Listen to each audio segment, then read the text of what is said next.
Hello guys and welcome back ulit sa aking YouTube channel. For today's video ay mag-share tayo ng ideas about sa initial and final interview. Kung paano maipasa ang initial and final interview sa mga aspiring applicants ni Jollibee Food Corporation as management trainee.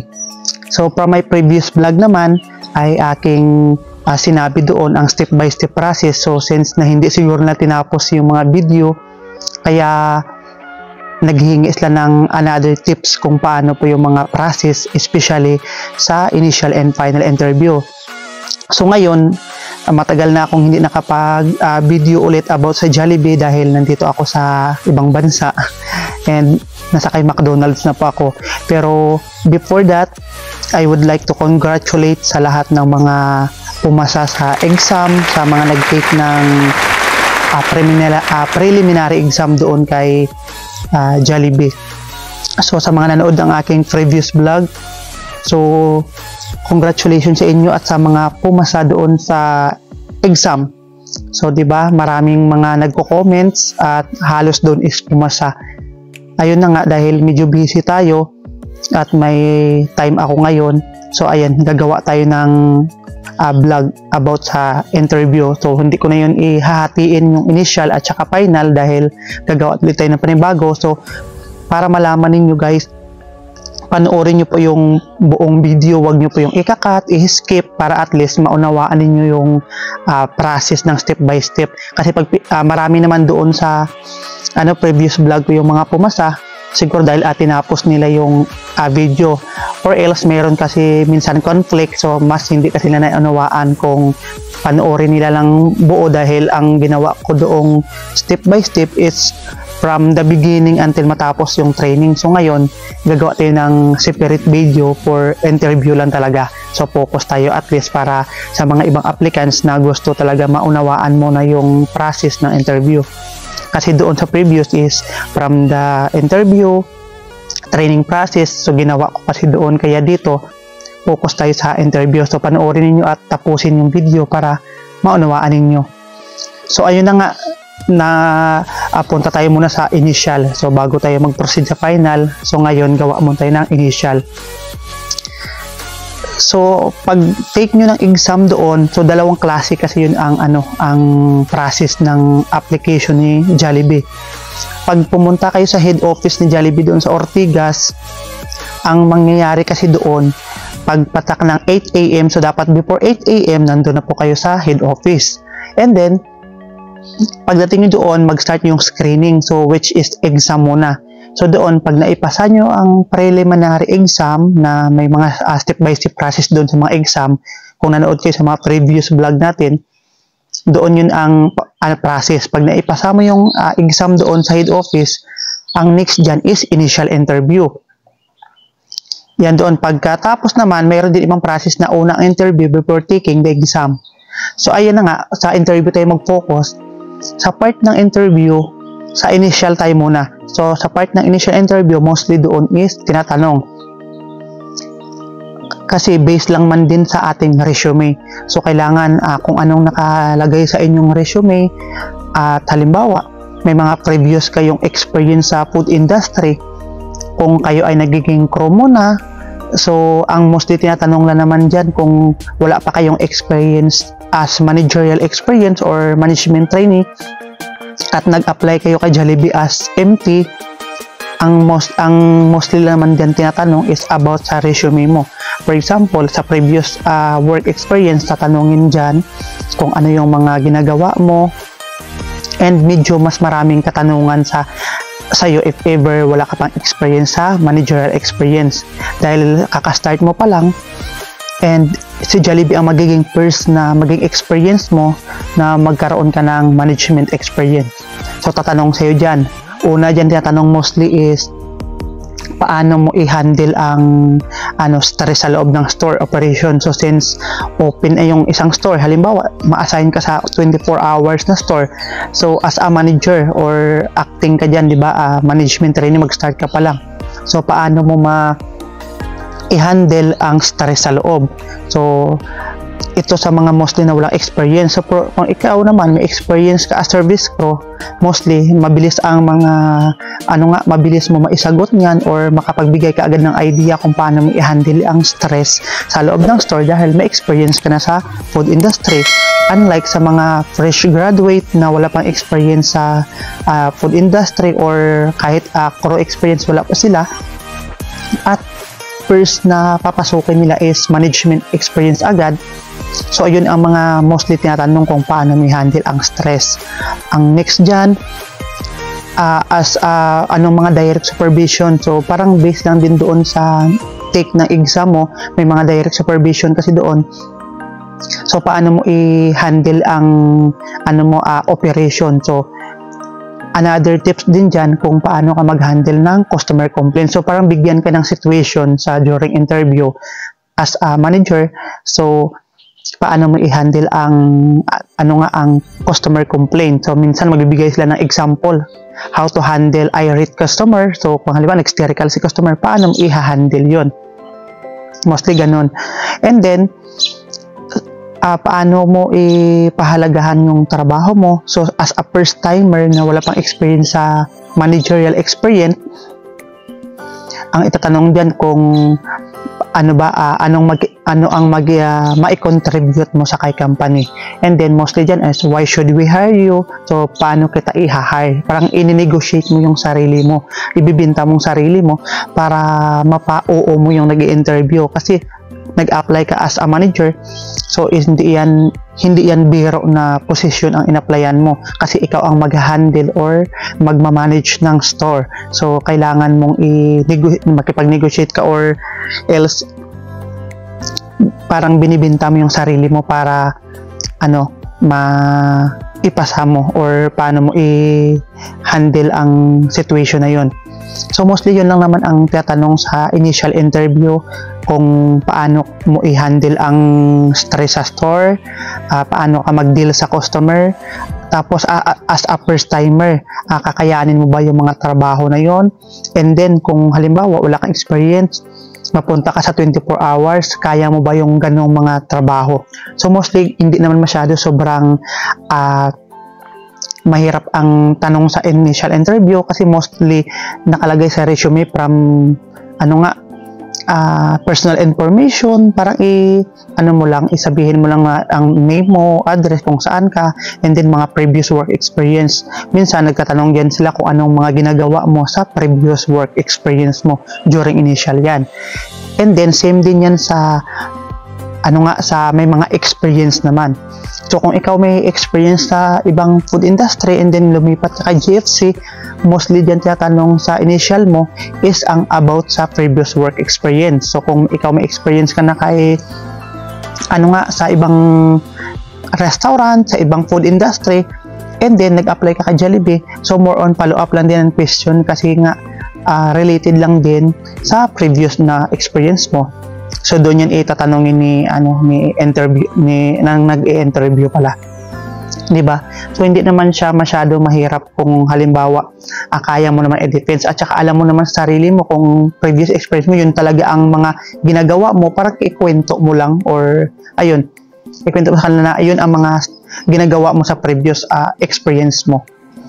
And then pag okay ka na and then pasado ka na doon, so magpo-proceed sila sa final interview. So sa final interview naman, huwag naman kayo masyado kabahan dahil sa kay Jollibee naman, halimbawa pag pumasa kayo sa exam and then pumasa kayo sa initial interview,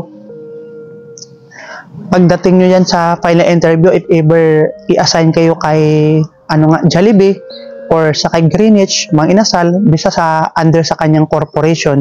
Pag hindi naman kayo agad pumasa sa final interview, example, inassign kayo for final interview kay Jollibee. So kung di kayo dyan pumasa, may option yan. Minsan si GFC, bibigay kayo sa ibang corporation like Chowking, Greenwich, Mang Inasal, Red Ribbon, Burger King. So ayun, for much better, maipasa mo agad.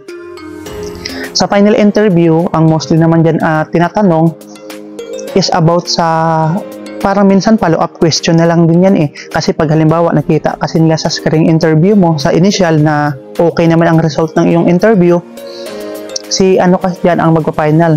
So dalawang klase yan ha, na i-tackle na rin or nasabi ko na rin yan sa previous vlog ko doon, na pag final interview, which is dalawa, either ma-assign ka sa kay company owned store or kay franchise. So kung sa kay company owned store ka ma-assign, so ang mag-interview sa'yo si area manager. Pero kung ma-assign ka kay franchise, either si group manager or si managing director ng franchisee. So ayan. And then sa final interview dyan, ang mostly talaga dyan is follow-up question. Pag ikaw ay walang experience, ang itatanong lang din yan. Parang ganun lang din sa initial interview, kasi nung sa akin na based in my experience to kasi nga nung nag-apply ako, ang i-share ko lang sa inyo kung ano ang mga tinanong sa akin or part sa aking interview, dahil hindi ko naman pwede na hula-hulaan ang iba na ay ito yung mga possible itatanong, kasi nga every nag-interview is kanya-kanyang pamamaraan. So depende yan sa nag-i-interview, pero ang aking ibibigay sa inyong tips is mostly tinatanong sa interview. So yun nga, sa final interview naman is mostly follow-up question. Mayroon sila, kung wala kang experience, itatanong nila dyan kung kaya mo yung ganito. Parang nasa initial lang din minsan, pinapollow up lang din nila ulit kung paano mo i-handle ang step by step na process. Kung ikaw ay may experience naman, mostly dyan is follow up lang din from your previous work experience. So halimbawa, ako may experience na ako, managerial experience sa ibang food industry. So naglipat ako dyan, bakit ka lumipat? Anong reason na umalis ka doon? Manager ka rin naman, bakit gusto mong mag-Jollibee? So yun ang mga mostly tinatanong dyan. Pag may experience ka, ano ang maiambag mo dito sa kay Jollibee na umalis ka doon, and then ano ang gusto mong mangyari, bakit i-hire kita? So syempre kung sa akin naman, for example niyan, ibang food industry ako nang galing, so mag-apply ako dito. So for example kung ikaw ay ang previous work experience mo is casual dining, fine dining, so bakit sa magpa-fast food? So syempre, ang mostly lang dyan itanong is, gusto mo ma-adventure yung sarili mo and you want to have another experience. Kasi nga, sabihin natin na fast food and casual dining or fine dining are the same food industry but the different process. So different ang process nila in terms sa work, sa loob, sa mga workload ba, sa administrative work at saka sa operational work. So magkakaiba. Pero in the same thing na parehas lang din ang how to handle the irate customer, how to handle customer complaint, may mga similarities lang din yan. So mostly yun lang din ang tinatanong, kung bakit lumipat ka dito, ano ang maiambag mo or mai-contribute mo kay Jollibee. So ayan, kailangan mo ang makipag-negotiate ulit para ikaw ay pumasa sa final interview. Pero mostly ganun lang dan. So wag kayong kabahan kung kayo ay pumasa na initial interview. Bisa sa initial, galingan nyo lang para pagdating ng final interview, mostly dyan follow-up question. So ayan na, maliwanag ngayon sa atin na pagdating sa initial, pagdating sa final, mostly follow-up question. Pag-aralan nyo lang dyan, minsan ang tanong dyan, why should we hire you? Sa mga interview, ganyan ha, ano ang ma-contribute mo, di ba? What is your contribution in this company? Minsan magbibigay yan na ng short-term and long-term goal. So 5 years from now, or example 3 years down the line, or 5 years down the line, anong i-contribute mo kay Jollibee or sa ibang ka-sister company niya, or 5 years from now, anong nakikita mo sa sarili mo? Siyempre, sasabihin mo na 5 years from now, so I saw myself na napopromote na ako sa isang company. So from the MT, naging assistant, and maybe so nagiging restaurant manager na ako. So ang maitulong ko is magiging profitability. Yun ang maitulong ko sa company, di ba? So mostly marami pa akong mga learnings na matutunan. So parang nakipag-negotiate ka. Yun lang ang mostly na tinatanong guys sa interview. Kailangan mo lang confident ka, huwag kang kabahan. So ito pa palang tips sa interview. Pag si interviewer or ang nag-i-interview sa'yo is English, or nagsabi siya na this is full English interview, so dyan, kailangan from the beginning, English lahat ang sasagot mo. Pag na-describe ka ng sarili mo in English, and then lahat ng tanong mo, pag tinanong ka ni interviewer in English, English din sagot mo. Katulad sa amin kasi dati, sinabihan na kami na FYI, this is a full English interview. So, kailangan English ka rin kasi pag nag-Taglish ka, so nakakababa na ang points. Pero, ang tip dyan, kung si interviewer ay nag-Taglish, pwede ka rin mag-Taglish. Or minsan ang nag-interview nagbibigay ng sabi na okay, you can answer in Tagalog para ma-express mo yung feelings mo, para ma-answeran mo yung mga tanong. Pero mas maganda kung ma-train mo yung sarili mo in English kasi nga if ever naman na ma-assign ka sa mga English na or ma-assign ka sa mga store na mostly foreigner yung customer mo, like from my previous work experience, so I was assigned at airport store. So yun ang isa sa mga rason na nakatulong sa aming taga-airport store na nakarating dito sa Canada na nag-work kay McDo.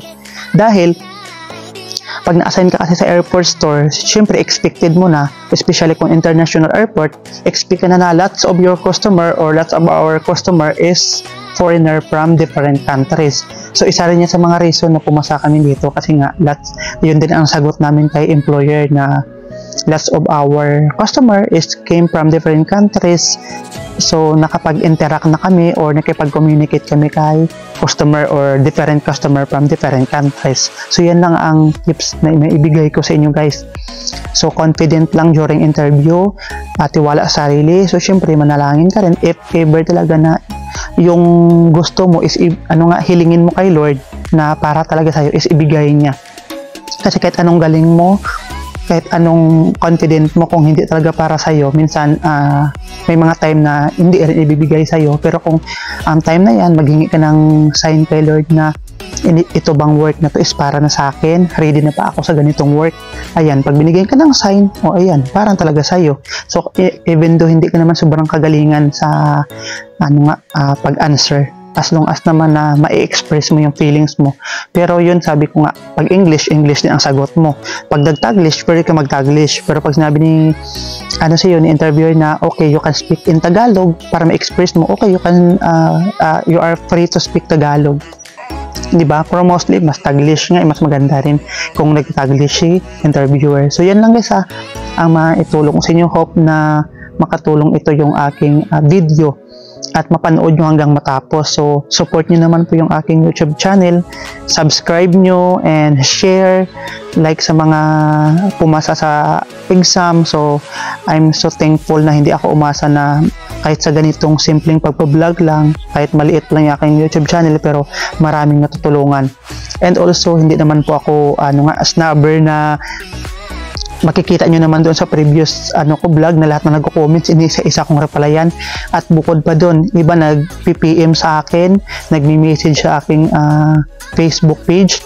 Ayun, as long as may time ako, sinasagot ko yung isa-isa. Iba nga naghihingi pa ng tips during the exam or during sa training nila. So as long as naman may time ako, hindi ako yung tao na ay baliwala ka, wala akong pakialam sa'yo. Pero as long as na may time ako, yan, makapag-open ako ng FB page ko. Minsan nga sa aking mismong Facebook, yan, nag-PM. So sinasagot ko yan. Basta hindi lang ako busy. So ayan guys, good luck sa inyong lahat. Sana ay makatulong itong aking vlog. And subscribe nyo at tulungan nyo na rin po para at least marami pa tayong matutulungan. So huwag kayong mahiyang magtanong. If ever, comment lang kayo kung ano ang mga next na gagawin natin.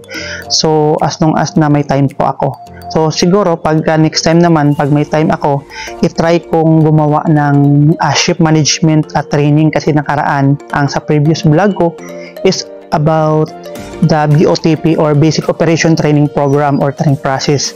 So by next vlog natin, pag may time, try kong gumawa ng ship management, kung ano mga step-by-step process sa ship management para maipasa nyo at mabigyan kayo ng magandang result or feedback from your training store. So okay guys, yun lang.